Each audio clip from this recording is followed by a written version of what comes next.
Morning, everybody. So today we are skipping Act 3, Scene 5. So that's a couple pages that we can skip. And we are going to move to Act 3, Scene 6.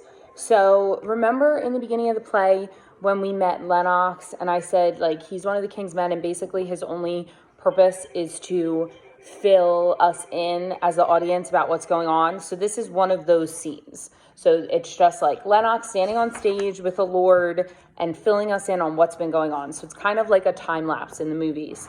And what he says is that he's like, isn't it weird that everybody's killing their fathers? He's like, that's kind of a weird thing.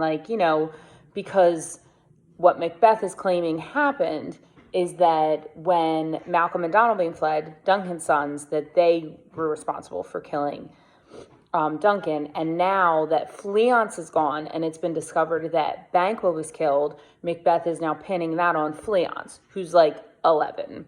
So he's like, isn't it kind of weird that all these people are just killing their dads all of a sudden? And then he says that Macduff, who's a character that we talked about in the beginning, but hasn't been mentioned much, but is now going to become a really important part of the plot. He is disgraced. So because he didn't show up at the dinner where Macbeth saw Banquo's ghost, Macduff is now in disgrace. So he's basically Macbeth has written him off. And we now know that Macduff has gone to England to help Malcolm. Malcolm being the oldest son of Duncan. So what do you think they're doing in England? Well, Malcolm wants to come back and take his throne. So he's raising an army, and England is an ally of Scotland.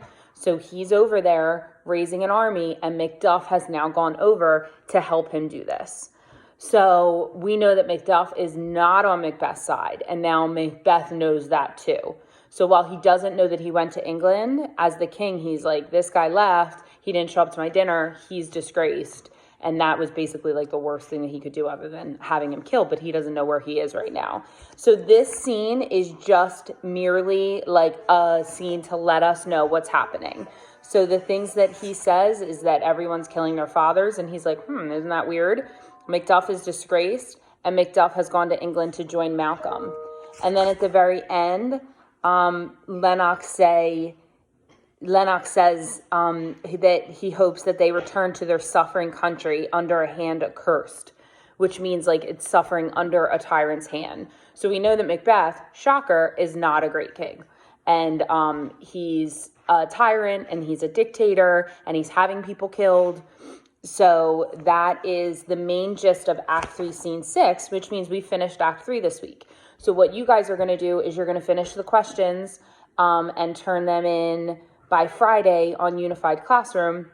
And every Friday, what I'm planning on doing is to give you guys time to do some independent reading and hopefully read on your own and also catch up with what you've been doing during the week. So on Fridays, unless something changes drastically, I'm not planning on giving you any new work, and it'll just be catch up and do some independent reading, especially because we all have this time, I'm hoping that you guys are reading something. Okay, so have a great day. We got through Act 3. Nice job. Bye.